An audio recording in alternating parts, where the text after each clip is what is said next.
तो फिल्म की शुरुआत में एक जख्मी लड़की घबराई हुई जंगलों से भागते हुए एक घर के अंदर आती है। जैसे वह आई थी, घर उसी का लग रहा था और वह जाकर बेड के नीचे छुप गई। उसे डर लग रहा था। एक औरत उसके पीछे पड़ी हुई थी जो दरवाजा खटखटाकर कहती है, गायत्री बाहर आओ। आखिर दरवाजा खुल भी जाता है और गायत्री बहुत ज्यादा घबरा जाती है, लेकिन दरवाजा खोलने वाली औरत गायत्री को ढूंढ नहीं पाती और बाहर चली जाती है। गायत्री ने सुकून का सांस लिया, पर यह सिर्फ कुछ सेकंड के लिए था। अचानक से एक शैतानी हाथ ने उसके मुंह पर हाथ रख दिया और अगले ही पल दिखाया गया कि कोई अजीब सी पावर गायत्री को घसीटकर जंगल में वापस ले जाती है। सीन कट होकर हमें दो लोगों को चेस खेलते दिखाया जाता है। इसमें से आदमी को तो हम देख पा रहे हैं, लेकिन सामने वाली लड़की को नहीं। आदमी कहता है कि मिस गायत्री अपने काम में बहुत ज्यादा प्रोफेशनल है, पता नहीं सब ठीक होने में कितना टाइम लगेगा। तब सामने वाली लड़की कहती है, तुम्हें सब्र करना होगा। तो आदमी उससे पूछता है, कितना सब्र? 20 साल हो गए इंतजार करते हुए। ये लोग किस बारे में बात कर रहे थे यह भी नहीं बताया गया। यह सीन यहीं से कट होकर हम देवी नाम की एक लड़की को देखते हैं जो बहुत ज्यादा गरीब है। अपना घर चलाने के लिए वह इंटरनेट सप्लाई का काम करती है। उसकी मॉम मेंटली स्टेबल नहीं है और उसका ज्यादा वक्त उनका ध्यान रखने में निकल जाता है। देवी की मॉम हमेशा उसे यही कहती रहती थी कि एक दिन वो आएंगे और तुम्हें ले जाएंगे, तुम्हें नुकसान पहुंचाएंगे, मुझसे दूर कर देंगे। तब देवी उन्हें गले लगाती है और कहती है, यहाँ कोई नहीं आ रहा मॉम। देखिए, बचपन से आप यही कहती आ रही हैं कि वह हम दोनों को ले जाएंगे, लेकिन आज तक कोई नहीं लेने आया और आज भी नहीं आएगा। उसकी मॉम अब उसके भाई के लिए भी बहुत ज्यादा परेशान हो रही थी। घबराहट में वह अपने भाई को कॉल करती है और पूछती है, तुम कहाँ हो? सीना बताता है, मैं अपने बॉस दिरहम के साथ हूँ और नाइट शिफ्ट कर रहा हूँ। हालांकि वह झूठ बोल रहा था। वह अपने बॉस की वाइफ के साथ था और ये काम वह ज्यादा पैसों के लिए करता था, लेकिन आज से शायद ये खत्म हो जाता क्योंकि उसके बॉस की वाइफ ने उसे बताया कि तुम्हारे बॉस को सब पता चल गया है। जैसे ही अब सीना घर आता है तो देवी उसे बहुत डांटती है क्योंकि उसके हमेशा घर आने से उसकी मॉम की तबीयत खराब हो जाया करती थी। खैर, सुबह होते ही देवी अपने काम पे चली गई। उसे इंटरनेट कनेक्शन लगाना था आज पुलिस स्टेशन में, लेकिन इंस्पेक्टर मना कर देते हैं कि वह देवी से इंटरनेट कनेक्शन नहीं लेंगे क्योंकि देवी के भाई ने उसकी वाइफ के साथ अफेयर रखा और इसी चीज का गुस्सा उसने देवी से निकाला। खैर, अब रात का वक्त दिखाया जाता है। देवी अपनी मॉम के साथ सो रही थी। अचानक उसे अपने पर्दे पे किसी के होने का एहसास हुआ। उसने बाहर जाकर देखा तो बाहर कोई नहीं था, लेकिन अचानक से दो नकाबपोश आदमी उसके घर दाखिल हो गए। उनमें से एक आदमी देवी को बांध देता है और दूसरा आदमी उसकी आंखों के सामने उसकी मॉम को टॉर्चर करना शुरू कर देता है। इतने में ही सीना के बॉस की कॉल आती है इन अनजान लोगों के पास और वह इनसे सीना के बारे में पूछता है तो वह बताते हैं कि सीना घर पे नहीं है। देवी समझ गई थी कि उनके साथ जो कुछ भी हो रहा है सीना की वजह से ही हो रहा है। अब दिरहम अपने आदमियों से कहता है, सीना नहीं है तो उसकी मॉम को मार दो ताकि उसे पता चले कि उसने किया क्या है। अपने बॉस के कहने के मुताबिक वह लोग सीना की मॉम को बाथ टब में डुबाकर तड़पा तड़पा कर मार देते हैं। देवी भी चुपचाप अपनी मॉम की मौत का तमाशा देखती रही। सुबह होने पर पुलिस तो उनके घर आई, लेकिन इंस्पेक्टर तो खुद सीना का बॉस था, एक पावरफुल पैसे वाला आदमी। उसके ऊपर कोई केस नहीं बना, वो किसी मुश्किल में नहीं आया, लेकिन इनकी लाइफ तबाह हो गई। देवी अब अपना सारा गुस्सा सीना के ऊपर निकाल रही थी। वो सीना को घर से निकालना चाहती थी, लेकिन अगर ऐसा भी करती तो वह खुद किसके पास रहती? उसके पास उसके भाई के अलावा कोई भी नहीं था। रात में देवी उदास होकर अपनी मॉम का सामान चेक करने लग जाती है, जिसमें उसे पुरानी फोटोज भी मिली। एक पिक्चर में उसके डैड भी थे और यहाँ हमें देखने को मिला कि उसके डैड और कोई नहीं बल्कि मूवी के स्टार्ट में दिखाया जाने वाली मिस्टर अगन थे, जो किसी औरत के साथ चेस खेल रहे थे। अभी वो यही पिक्चर्स देख रही थी कि अचानक से उसके कमरे की लाइट चली गई। उसे बहुत अजीब फील हुआ। उसे ऐसा फील हुआ जैसे उसके पीछे कोई बैठा हुआ है। उसने पीछे मुड़कर देखा तो पीछे उसकी मॉम बैठी हुई थी, जिन्हें देखकर वो डर गई क्योंकि उसकी मॉम तो मर चुकी थी। अचानक ही लाइट आ गई और उसकी मॉम वहां से गायब हो गई। इसलिए देवी को लगा कि जो कुछ उसने देखा है वह उसका वहम है। अगली सुबह दिखाया जाता है कि अब मिस्टर अगन यानी देवी और सीना के डैड इन लोगों से मिलने के लिए आए थे, लेकिन देवी उनसे कोई बात नहीं करना चाहती थी क्योंकि सालों पहले वह उन्हें छोड़ चुके थे और उनकी वजह से इन लोगों ने बहुत मुश्किल लाइफ गुजारी। मिस्टर अगन अपने बच्चों को लेने के लिए आए थे, लेकिन देवी जाने को तैयार नहीं थी, पर सीना जानता था कि उन्हें अपने डैड के साथ ही जाना चाहिए क्योंकि जो कुछ उसने किया था उसकी वजह से उसकी मॉम तो मरी ही थी, उसकी जॉब भी चली गई थी। अब पैसे उनके पास थे नहीं, यह घर चलता कैसे? फिलहाल के लिए मिस्टर अगन वापस चले जाते हैं, सीना से यह कहते हुए कि तुम अपनी बहन को समझाना, मैं फिर तुम्हें लेने आऊंगा। रात हो गई थी। देवी सोने के लिए चली गई, लेकिन अचानक उसे बाहर से टैप के चलने की आवाज आई। उसे लगा शायद सीना टैप खुली छोड़ गया है। उसने बाहर जाकर एक टैप बंद की तो अंदर वॉशरूम से दूसरी टैप खुलने की आवाज आ गई। इस मर्तबा टैप की आवाज के साथ साथ उसकी मॉम की आवाज भी आ रही थी, जो काफी डरावनी थी और डरी हुई भी लग रही थी। उसकी मॉम देवी से कहती हैं, देवी मुझे बचा लो, देवी जैसे ही वॉशरूम का दरवाजा खोलती है तो उसे अपनी मॉम की लाश बाथ टब में नजर आती है। अगले ही पल जैसे ही वह पीछे मुड़ी तो उसकी मॉम ने आकर उसका चेहरा पकड़ लिया और इस टाइम वो खुद भी काफी भयानक दिख रही थी। वो चीख चीख कर देवी का मुंह पकड़कर कहती है, देवी मुझे बचा लो, मैं खतरे में हूँ। और इसी खौफ से देवी की आंख खुल जाती है और हमें पता चलता है कि यह सब देवी का एक ख्वाब था। उसकी चीख सुनकर सीना भी कमरे में आया और उसे समझाने लगा, देखो देवी, हम इस घर में नहीं रह सकते।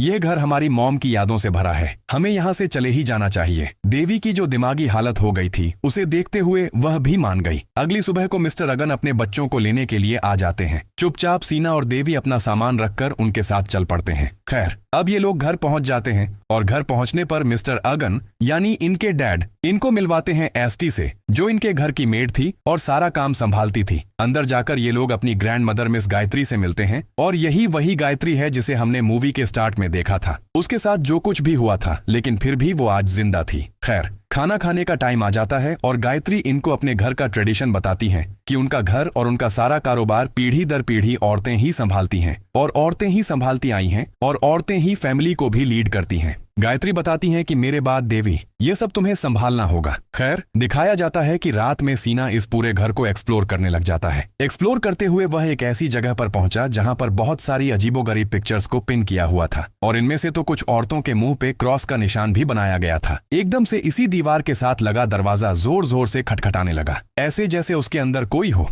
इससे पहले कि सीना उसे खोल लेता, यहाँ पर एसटी आकर उसे रोक देती है और बताती है कि यह उसकी ग्रैंड माँ का सीक्रेट रूम है और इसे खोलना मना है। रात में अब हमें देवी को दिखाया गया। वह जब अपने गाने सुन रही थी तो गानों में ही उसे किसी की विस्पर सुनाई दी। उसने डरकर अपना म्यूजिक बॉक्स ही बंद कर दिया। फिर उसे अपनी खिड़की के पीछे कोई दिखाई देने लगा। उसने जब गौर किया तो यह उसकी मॉम थी। वह डर गई। मॉम का चेहरा जख्मी था और बहुत ही डरावना दिख रहा था। वह इसे अपना वहम समझती है और ब्लैंकेट में मुंह करके जब वह बाहर निकालती है तो देखती है कि उसकी मॉम अपने टेढ़े मेढ़े जिस्म से चलती हुई उसके करीब आ रही थी। वह बहुत ज्यादा डर गई। आहिस्ता आहिस्ता करके उसकी मॉम उसके बेड के बिल्कुल करीब आ गई और आखिर में बस हमने देवी की चीख को सुना। अगली सुबह गायत्री देवी और सीना को लेकर अपने फार्म हाउस आती है। उन्होंने देवी को बताया कि कैटल फार्मिंग हमारा फैमिली बिजनेस है। यहाँ पहली मर्तबा देवी ने एक कैटल को ज़बह होते देखा। ये देखकर उसे अजीब से हेलुसिनेशन होने लगे। उसे लगा जैसे इस कैटल की जगह उसकी मॉम आकर लेट गई है और उसकी मॉम के गले पे छुरी रखकर उन्हें ज़बह कर दिया गया और खून की एक बड़ी फुहार निकली। अपनी सी हेलुसिनेशन से उसे वॉमिटिंग भी होने लग गई। गायत्री और एसटी ने उसे संभाला। इसके बाद गायत्री यहाँ पर काम करने वाले मिस्टर जाका से देवी को मिलवाती है, जो अब देवी को सारा काम समझाने वाले थे।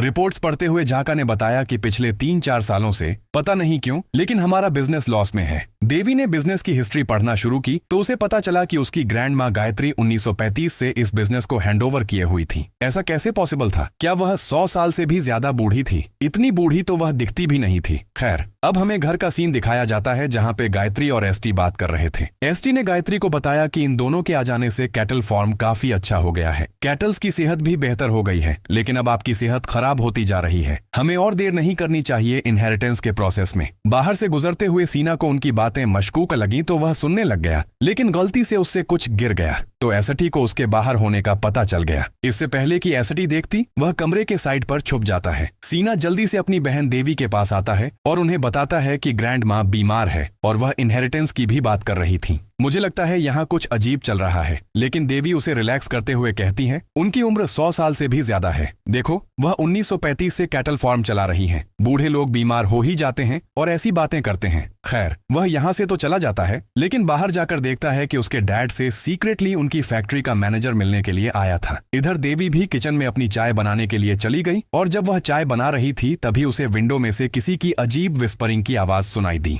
उसने पीछे मुड़कर विंडो में देखा तो वहां उसकी मॉम थी, जिन्हें देखकर वह बुरी तरह डर गई और जैसे ही पीछे की तरफ मुड़ी तो उसने देखा कि वहां एसटी थी, जिसे एक मर्तबा फिर न पहचानने की वजह से उसने चीख मार दी। खैर एसटी ने उसे रिलैक्स किया और पूछा क्या बात है। उसने एसटी को कुछ नहीं बताया, उल्टा एसटी से ही सवाल कर लिया कि क्या गायत्री ग्रैंड माँ 1935 से वह फैक्ट्री चला रही है। एसटी ने हैरान होकर पूछा तुम्हें यह बात किसने बताई? तो उसने बता दिया कि मुझे जाका ने यह बात बताई। एसटी ने कहा किसी की बातों पे यकीन मत करना। तुम्हारी ग्रैंड माँ से, तुम्हारे डैड से और उनके बिजनेस से बहुत लोग जेलस हैं। ऐसी ऊंट पटांग की अफवाहें फैलाते रहते हैं वो। एसटी उसे मशवरा देकर जाती है, अगर तुम्हें कोई भी डाउट हो तो तुम अपनी ग्रैंड माँ से आकर पूछना। अब एसटी भागते हुए गायत्री के पास आती है और कहती है, हमारे पास टाइम नहीं है, जाका और अगन ने अपना प्लान शुरू कर दिया है, हमारे पास वक्त कम है, हम ऑलरेडी 20 साल इंतजार कर चुके हैं, हमें जो करना है अभी करना होगा। तब गायत्री ने कहा, नहीं, मुझे इस सब के लिए 2 दिन और चाहिए। आखिर यहाँ क्या खिचड़ी पक रही थी, इसकी मिस्ट्री लास्ट में ही खुलेगी।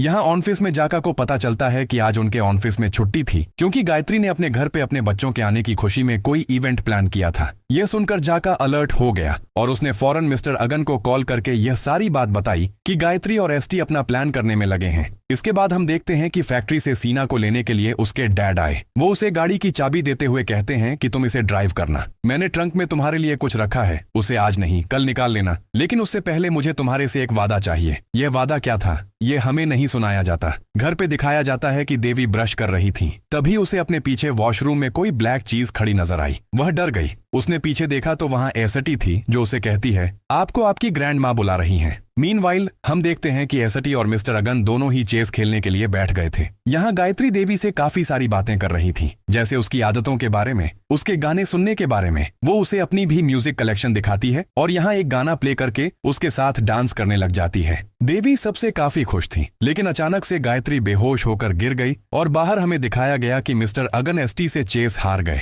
उसके बाद एसटी जब कमरे में आई तो गायत्री उन्हें बेहोश मिली। देवी और एसटी ने मिलकर उन्हें बेड पे लिटा दिया। देवी ने पूछा, इन्हें क्या हुआ है? तो एसटी ने बताया, ये बीमार हैं और अक्सर ज्यादा काम करने की वजह से बेहोश हो जाती हैं। यहाँ एसटी उसे यह भी बताती है कि गायत्री के मरने के बाद उसे ही पूरे फैमिली को लीड करना है और बिजनेस भी चलाना है। सीन कट होकर हम देखते हैं कि जाका दोबारा मिस्टर अगन से मिला है और उनके पास इस टाइम एक बॉक्स है। जाका ने उसे पूछा, ये सब करना इतनी जल्दी ही क्यों जरूरी है? तो मिस्टर अगन ने कहा, तुम नहीं देख रहे सारी चीजें कितनी जल्दी बदल रही हैं। कैटल फॉर्म की हालत उनके आते ही कितनी बेहतर होने लगी। असल में मेरे दोनों बच्चों के आते ही मेरी मॉम के अंदर का डीमन जाग गया है। यानी यहाँ सारी मूवी का ट्विस्ट रिवील हो रहा है कि असल में गायत्री के अंदर एक डीमन था। बार बार देवी को जो चीज नजर आती थी वह इस घर में रहने वाला डीमन ही था और यह एंटिटी इस खानदान की सिर्फ औरतों के अंदर ही रहता है। जैसे पहले गायत्री के अंदर रह रहा था और गायत्री के बाद अब यह देवी के अंदर जाएगा, क्योंकि बार बार गायत्री और एसटी उसे यही कहते थे कि इनहेरिटेंस को तुम्हें ही संभालना है। साफ समझ आ गई थी सब कि अब गायत्री के अंदर जो डीमन था वह देवी की बॉडी में जाना चाहता था।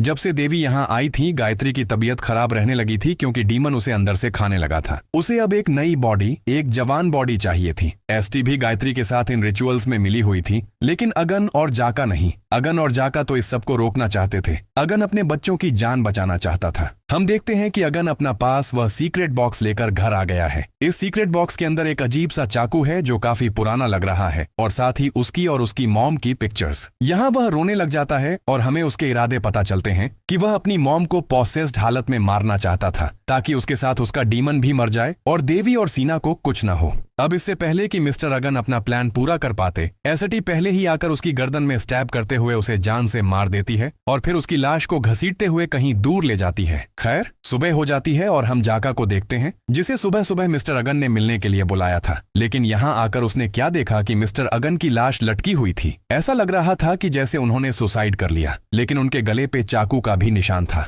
इतने में ही बाकी सारा स्टाफ भी आ गया और उन्होंने जाका को मिस्टर अगन के पास देखा और जाका को ही किलर समझ लिया। वह सब जाका के पीछे भागने लगी और जाका अपनी जान बचाकर यहाँ से भाग गया। इतने में सीना और देवी भी आ चुके थे, जो सब लोगों से कुछ पूछने की कोशिश करते हैं, लेकिन जब कोई नहीं बताता तो खुद अंदर जाकर वह अपने डैड की मुर्दा लाश देखकर टूट जाते हैं। अभी वह अपनी मॉम के गम से बाहर नहीं निकले थे कि उनके डैड भी मर गए। सीना बिल्कुल टूट चुका था। वह देवी से कहता है कि हमें यहाँ से चले जाना चाहिए, पर देवी उससे कहती है, नहीं, हम यहाँ से कहीं नहीं जाएंगे। सीना उसे बहुत समझाने की कोशिश करता है कि यहाँ जो कुछ भी चल रहा है वह ठीक नहीं है, लेकिन देवी उसकी एक नहीं सुनती। इतनी ही देर में एसटी सीना के पास आकर सीना को बता देती है कि यह सब कुछ झाका ने किया है। वह एसटी की बात ही सुन रहा था कि उसे किसी अननोन नंबर से मैसेज आ गया कि मुझे स्लॉटर हाउस में अकेले मिलो। सीना भी यहाँ से चला गया और अब हमें देवी को उसके रूम में दिखाया गया। वह अपने मॉम डैड की पिक्चर लिए फूट फूट कर रो रही थी और तभी उसे पीछे से अपनी मॉम की आवाज सुनाई दी। उसने सोफे पे देखा, उसकी मॉम बहुत अच्छी हालत में बैठी हुई थी और बस यहीं पर वह टूट गई। वह अपनी मॉम के पास गई और उनका हाथ पकड़कर वह रोने लगी। उनकी गोद में सर रखकर वह उनसे शिकायत करने लगी कि आप यहाँ से क्यों चली गईं? और हमें दिखाया गया कि असल में उसने सर अपनी मॉम की गोद में नहीं रखा था, बल्कि उसने सर रखा हुआ था एक डीमन की गोद में। असल में यही वह डीमन था जो देवी को पॉसेस करना चाहता था। यहाँ हम देखते हैं कि सीना को और किसी ने नहीं बल्कि जाका ने ही बुलाया था, जो उसे सारी हकीकत बताने की कोशिश कर रहा था, उसके घर में चलने वाली मिस्ट्री को बताने की कोशिश कर रहा था। लेकिन सीना अब सुनने को तैयार नहीं था। उसे भी यही लगता था कि मिस्टर अगन को मारने वाला और कोई नहीं बल्कि झाका ही है। इससे पहले कि वह उसकी पूरी बात सुनता, वह उसको स्टैब करके मार डालता है और मरता हुआ झाका उसे यह बताता है कि जाकर तुम अपना ट्रंक खोलो। ये बात तो उसके डैड ने भी कही थी और अब उसे रियलाइज हुआ कि उसने काफी गलत कर दिया था। फौरन घर जाकर सीना वह ट्रंक खोलता है जिस ट्रंक में एक बुक थी जिसका नाम था डी प्रॉफिट इनहेरिटेंस। इस किताब में उनकी फैमिली की सारी हिस्ट्री थी। उस रिचुअल के बारे में भी बताया गया था जो रिचुअल काफी सालों से इनकी फैमिली करती आ रही थी। इधर सीन कट होकर हम देवी को देखते हैं जो गायत्री के पास घबराई हुई गई है। वो उनसे कहती है,